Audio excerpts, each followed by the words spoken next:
के लिए बहुत टफ मेहनत करना पड़ेगा, काफ़ी मेहनत, सिंसियरली बहुत मेहनत करना पड़ेगा। ये जो अमिताभ बच्चन बीच बीच में डायलॉग बोलते हैं ना, मेहनत करने वालों की कभी हार नहीं होती, ये बात सही है। अगर आप बहुत मेहनत करेंगे, अब लिख डालिए, डायरी लीजिए और लिख डालिए कि हमको ये साल हमको पास करना है या वहाँ हमको नौकरी करना है, हम ये बनेंगे, और बनिएगा और वही लेके चलिए। अब रोज़ पढ़िए उसको, टारगेट बनाइए। जैसे हर कंपनी में टारगेट होता है कोयला का, मिनरल का, कॉपर माइंस में जाइए, हिंदुस्तान कॉपर में जाइएगा, राखा कॉपर में जाइएगा, सल्फर माइंस में जाइएगा अमझोर में, यूरेनियम में जाइएगा जादूगढ़ा में, जावर माइंस में जाइएगा, जिंक माइंस में, सभी का टारगेट होता है कि इतना प्रोडक्शन करना है इतना दिन में। तो आप टारगेट बनाइए कि हमको पढ़ना है, ये करना है।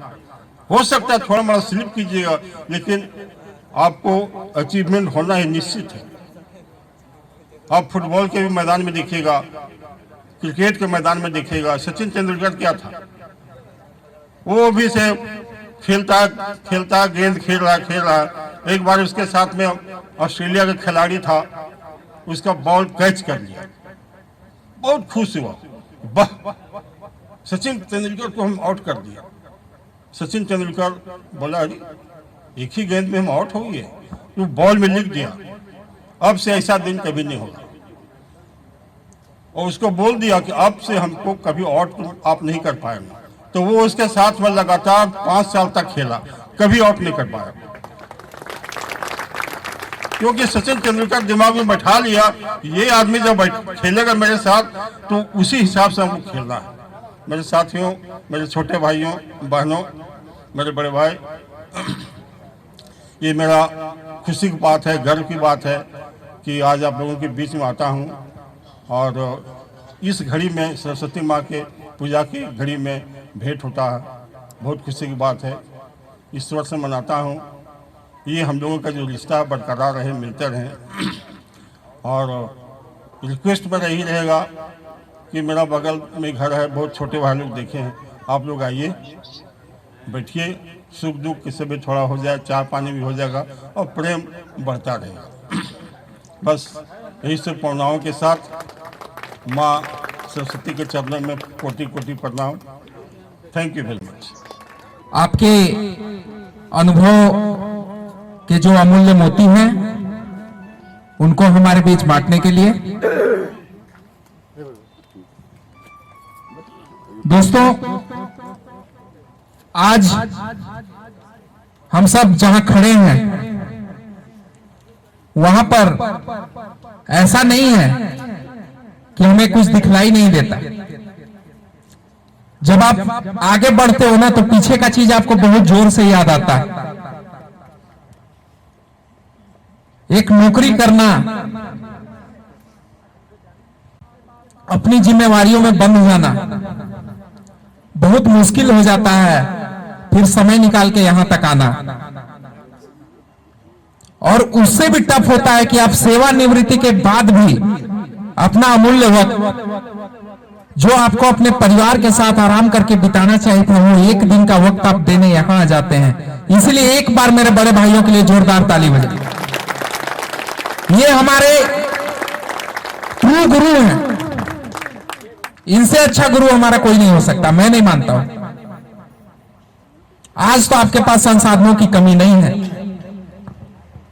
ज्यादा पहले नहीं जाऊंगा, मैं अपने सत्र की बात बताता हूं। हमारे सत्र में इतना इंफ्रास्ट्रक्चर यहां नहीं हुआ करता था। ये जो आप लोग हॉस्टल देख रहे हैं, हमारे सुपर श्रीमान कन्हैया बड़े भाई का देन है। जबरदस्ती इस हॉस्टल में ताला तोड़कर, श्रीमान वीरेश्वर सिंह जी होंगे हमारे बीच, झड़प तक हुई। जबरदस्ती इस हॉस्टल में हमारे बड़े भाई हमको घुसाए थे कि मेरा छोटे भाई लोग गरीब है, बाहर भाड़ा देके नहीं रहेगा। बोले तो हमको गोली मारना है, मार दो, लेकिन आज हॉस्टल का ताला तोड़ेंगे। तुमको पुलिस बुलाना है बुलाओ, आर्मी बुलाना है बुलाओ, आज ताला तोड़ेंगे और सब घुसेगा। ऐसे बड़े भाई, और ऐसे बड़े भाई नहीं थे। आप लोग गेट पर चले जाइए, जो गेट तोरण द्वार आपका बनाया हुआ है, वहां पर एक गार्ड का रूम है। बताते हैं आपको कहानी। इतना मोटा डंडा लेके बैठते थे वहीं पर, एगो टूटल खटिया था उनका, वहीं पर डंडा लेके बैठते थे। पीटीएल क्लास लेते थे, क्लास होती थी, सब दिन होती थी यहाँ पर, झूठ करने का चीज नहीं है। जिस गुरु ने आपको शिक्षा दिया उसको आप कभी झूठ मत बोलिए। क्लास होती थी, पीटीएल आते थे। कोई अगर 10 मिनट देरी से भी आ जाए तो पहले गेट पर 4 डंडा, उतने मोटा डंडा से मारते थे, उसके बाद पूछते थे तू देरी काहे आया। ऐसे ऐसे बड़े भाई थे, ऐसे ही नहीं बनता है आखिर। और मैं नहीं बोल रहा हूं, मेरे बैच का जो भी लड़का है या मेरे से सीनियर जो भी है वो मुझसे भी बेस्ट है, ये मैं नहीं बोल रहा हूं, आप देख लीजिएगा जाकर। सभी अपने अपने जगह पर बखूबी खड़े हैं। ईस्टर्न कोलफील्ड लिमिटेड हमारे बैच के 38 लोग ज्वाइन किए थे। 38 out of 38 second class clear है, सीना ठोक के, कोई रुकने वाला नहीं है। आज आप लोग को हम विशेष कर देखिए, और फील्ड का तो जानते नहीं है और बिन फीस के वकील नहीं बनते, तो हम विशेष कर माइनिंग वालों को बोलेंगे भाई, आप लोग अभी ईसीएल ने 313 सीट का वैकेंसी दिया है, 313 आपका ठीक है, ओवरमेंट कंप्लीट नहीं हुआ, आप नहीं भर पाओगे। आपको जीटी में एग्जाम्शन मिल गया, मिला ना, जीटी में एग्जाम्शन हो गया, सिर्फ बीटी से ट्रेनिंग करो, आपको जीटी का सर्टिफिकेट मिल जाएगा। ओवरमैन आपका ऑलरेडी एग्जाम्शन था, आपको सिर्फ क्या करना है, 313 सीट के लिए मिनिमम 20,000 एप्लीकेशन गिरेगा। सुन लो, कुकुरमुत्ता के जैसा प्राइवेट कॉलेज खुल गया है, टोकरी में लेकर डिग्री बांट रहा है, 1 लाख रुपया माइनिंग सरदार डिग्री बांट रहा है। ओवरमैन आओ, वहां तुमको कंपीट करना है। थ्रू आउट पूरा एल पेपर, जितना भी लेजिस्लेशन है थ्रू आउट आपको पढ़ना होगा, रट्टा नहीं मारना होगा, उसका कॉन्सेप्ट आपको पढ़ना होगा। पढ़िए, सारा बुक्स लीजिए, लेजिस्लेशन का जितना है, जितना भी हमसे कांटेक्ट कीजिए, सारा बुक्स का नाम बता दूंगा, सारा बुक्स लीजिए, अपने से पढ़िए। कहीं भी कोई दिक्कत हो रहा है हमसे आप 24 आवर फोन पर कांटेक्ट कर सकते हैं पढ़ाई के लिए। ये मत बोलिएगा कि बड़े भाई हम रानीगंज गए थे, फलनी से मारपीट हो गया, थोड़ा आप आइए ना। हम ऐसा से अपने सीनियर को कभी बुलाए हैं ना, हम कहीं जाते हैं, हम ऐसा काम नहीं किए मेरा सीनियर का माथा झुक जाए कि मेरा छोटे मारपीट किया। दूर रहिए, उन सब चीजों से दूर रहिए जो आपको बर्बाद कर देंगे। बहुत सारी ऐसी चीजें टकराएंगी आपसे, लेकिन आपका निगाह अपने लक्ष्य पर होना चाहिए। आज इंडस्ट्री में जैसा आपाधापी मचा हुआ है, बहुत मुश्किल है। कहां कहां तो सुन रहे हैं कि सीटें बिक जा रहा है, सर कुछ नहीं है। ईस्टर्न कोलफील्ड लिमिटेड हम लोग ज्वाइन करने गए थे, एग्जाम लिख के आए, स्टेशन पर पूरा हल्ला हो रहा है, सब सीट बिक गया, ये हो गया वो हो गया। अरे 38 के 38 ईसीएल ज्वाइन किए थे, कहां से खरीदते? गरीब का बाल बच्चा थे, किसान का बाल बच्चा थे, कोई अमीर का बाल बच्चा यहां पढ़ने नहीं आता है। आने वाला पीढ़ी को हम लोग बनाते हैं, हम अगर संवर जाएंगे तो अपने आने वाले पुस्त को संवार लेंगे, हमारा जनरेशन सुधरना वहीं से शुरू हो जाएगा। माता पिता ने जो कष्ट किया, जो बलिदान दिया, उसको कभी बेकार मत जाने दीजिएगा। जो 4,000, 5,000, 6,000 रुपया महीना आपको पढ़ने के लिए भेज दे रहे हैं ना, आप नहीं भेज पाइएगा अपने बाल बच्चे को। एक फोन पर आपका पैसा आ रहा है ना घर से, ये भी चीज हम बता रहे हैं आपको। सिर्फ सीनियर बोलने से नहीं होता, हमारे बीच कई ऐसे छोटे भाई होंगे जो घर से निर्धन हैं, उनको उतना साधन नहीं है। अरे कोई दौलत किसी को नहीं दे देता है, कम से कम इज्जत से उसको अपना कॉपी किताब और नोट्स दे देना, उसको पढ़ने में कोई दिक्कत नहीं होना चाहिए। ये हम लोग का नियम था। हमारा जितना भी नोट्स था हम अपने सीनियर से लेते थे और अपने जूनियर को देते थे। पता नहीं अब क्या हुआ नहीं हुआ, मैं तो अपने जूनियर को सारा नोट्स देके गया था। वो सीनियर का नोट्स मिलता था, हम लोग उसको फेयर करते थे, उससे पढ़ते थे। एक हॉस्टल में हम लोग क्लब बनाए थे, माइनिंग क्लब। दिन भर हम लोग 20-25 लोग हॉस्टल में रहते थे, एक चैप्टर पढ़ते थे और शाम को उस पर डिस्कशन होता था। एक चैप्टर दिन भर थ्रू आउट कंप्लीट रहता था। आज आप कहीं से कुछ भी पूछिए, हम बताने के लिए अभी तैयार है। तो पढ़ाई ऐसे नहीं होता है, पढ़ाई सिर्फ किताब को लेकर ऐसे 8 घंटा रगड़ देने से नहीं होता ना, वो बीमारी है। माफ कीजिएगा, आपको इलाज का जरूरत है अगर वैसा पढ़ाई कोई पढ़ता है तो। पढ़ाई दिल से होता है।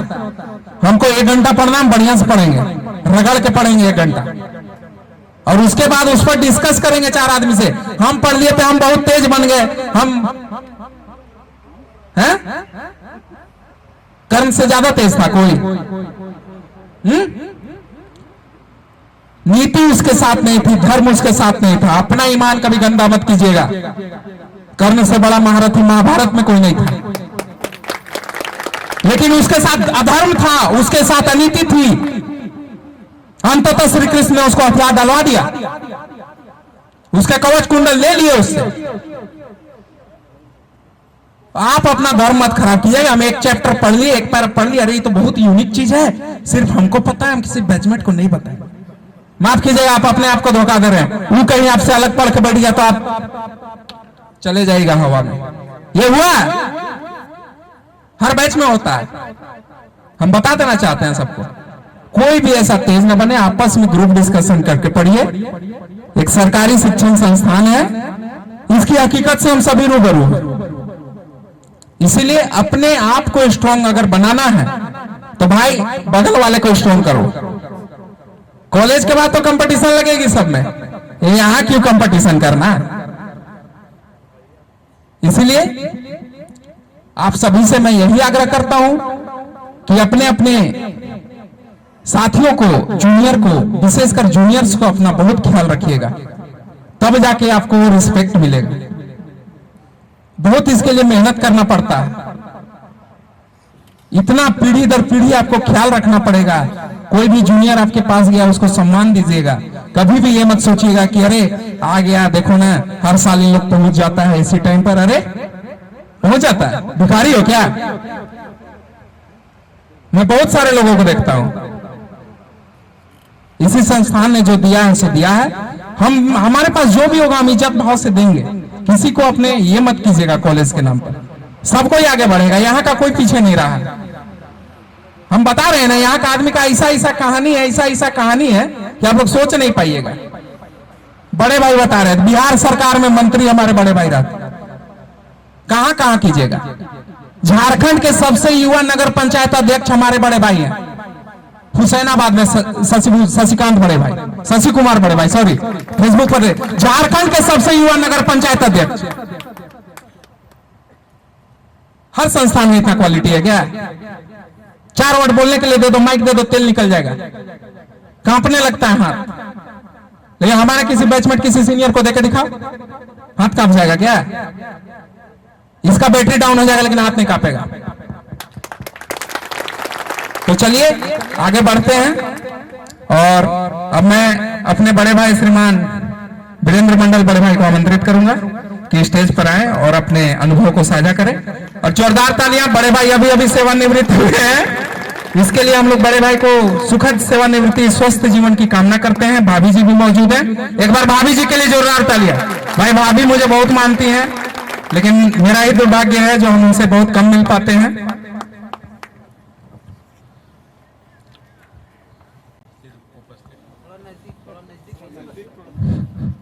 उपस्थित बड़े भाई, छोटे भाई, बहनें, अभी असीम ने जो कहा कि बड़े भाई तो याद करते हैं, भाभी भी, लेकिन भाभी का ही कितना ख्याल करते हैं इन्हीं को पूछिएगा बाद में।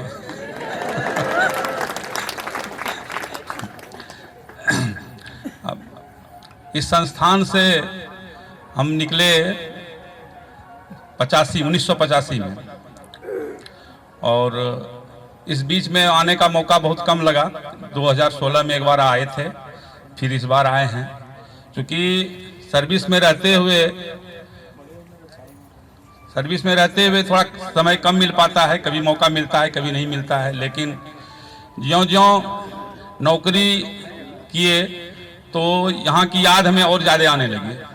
और 31 जनवरी को मैं रिटायर हुआ हूँ, और इतनी याद आई कि मैं रोक नहीं पाया अपने आप को। और अब तो कोशिश यही करूंगा कि जब भी यहाँ हो मैं आने का कोशिश करता रहूंगा, कि आप लोगों का प्यार हमें यहाँ खींच के लाता है, मैं आने का कोशिश करूंगा। जहाँ तक माइनिंग इंस्टीट्यूट कोडरमा का सवाल है, मैं 94 में NCL से ECL आया था उस समय न बड़े भाई बहुत कम मिलते थे, न छोटे भाई भी नहीं मिलते थे। लेकिन जब से नॉन एग्जीक्यूटिव से एग्जीक्यूटिव का ट्रांसफर होना शुरू हुआ तो ECL में आप लोगों को जान के आश्चर्य होगा कि बानकोला एरिया में एक समय था कि 1 एजेंट और 5 मैनेजर में कोडरमा का था बानकोला एरिया में। और अभी जो सबसे बड़ा प्रोजेक्ट होने जा रहा है बानकोला एरिया का कुमारडी बी है, वहाँ एक यहीं के अनिल कुमार पांडे वहीं यहाँ के मैनेजर मतलब हैं वहाँ के। तो उस समय उसके बाद अभी सोनपुर बाजारी का भी आपके बड़े भाई हैं सतीश मुरारी राजमहल प्रोजेक्ट के भी मैनेजर हैं। तो कोडरमा का अब जो ट्रांसफर जब होने लगा तब से कोडरमा के बहुत बड़े भाई छोटे भाई हैं, अच्छे जगह पर हैं। धन्यवाद बड़े भाई। मैं फिर से अपनी भाभी से माफी मांगता हूं कि आइंदा से उनको शिकायत का मौका नहीं मिलेगा, क्योंकि जब भी 1-2 दिन का छुट्टी रेस्ट होता है घर चल जाते हैं, थोड़ी इसी कारण से मुलाकात नहीं हो पाती है। आते आते भाभी पूछे कि आप आते क्यों नहीं। कौन पूछता है आज की दुनिया में किसी के लिए ऐसा? यहां से बाहर कोई किसी को नहीं पूछता। तो संबंध है, भगवान करे वो संबंध हमारा कायम रहे। व्यवस्था के बीच में मैं भी यहाँ आया हूँ। अभी 5:30 बजे मैं रांची से निकला, यहाँ आया हूँ। अभी आगे भी सफर करना है। आप लोगों से मैं माफी मांगूंगा, जितना भी आप लोगों ने मुझे प्यार दिया उतने का मैं हकदार तो नहीं हूँ, क्योंकि मैं उतना आप लोगों को समय नहीं दे पाता हूं। लेकिन जब भी वो कोशिश करता हूं कि इधर से गुजरूं तो सबसे मिलते हुए चलूं।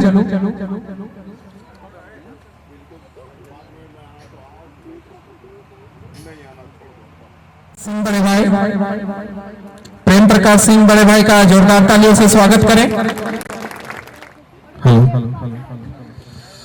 धन्यवाद छोटे भाई असीम पाठक। सारे बड़े भाई को प्रणाम। आरपी सिंह बड़े भाई,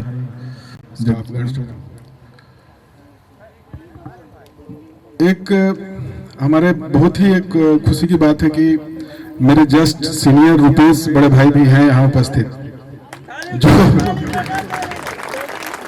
मेरा आने का अगर कहा जाए तो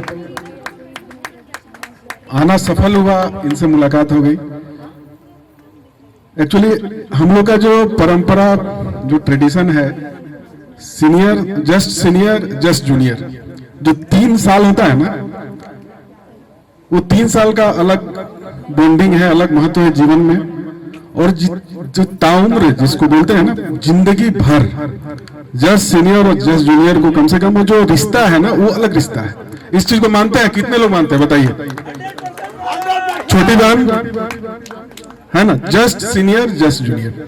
लेकिन सुपर सीनियर हो या उनसे ऊपर जो सीनियर हैं, या सुपर जूनियर से दीपक को 20 साल बाद हम मिले।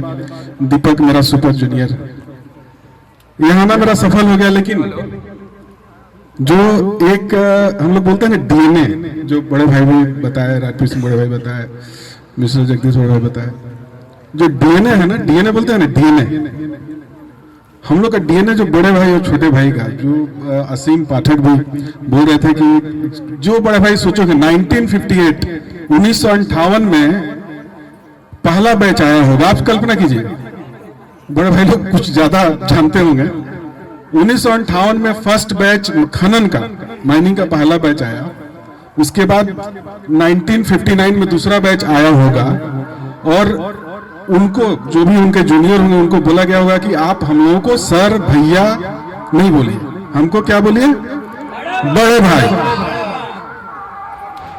सोचिए, इस पर काफी अच्छा असीम ने बताया कि वो सोचिए, वो मैं इसको इस तरह से देखता हूं कि 1958 से 64 साल पहले 1893 में स्वामी विवेकानंद का शिकागो स्पीच, और जिसमें विश्व में परंपरा थी कि अगर आप इंटरनेशनल फोरम में, मंच पे, प्लेटफॉर्म पे अगर आप बात करते हैं तो my dear ladies and gentleman, ठीक है ना, देवियों एवं सज्जनों बोलते हैं कि नहीं बोलते हैं, बताइए आप लोग।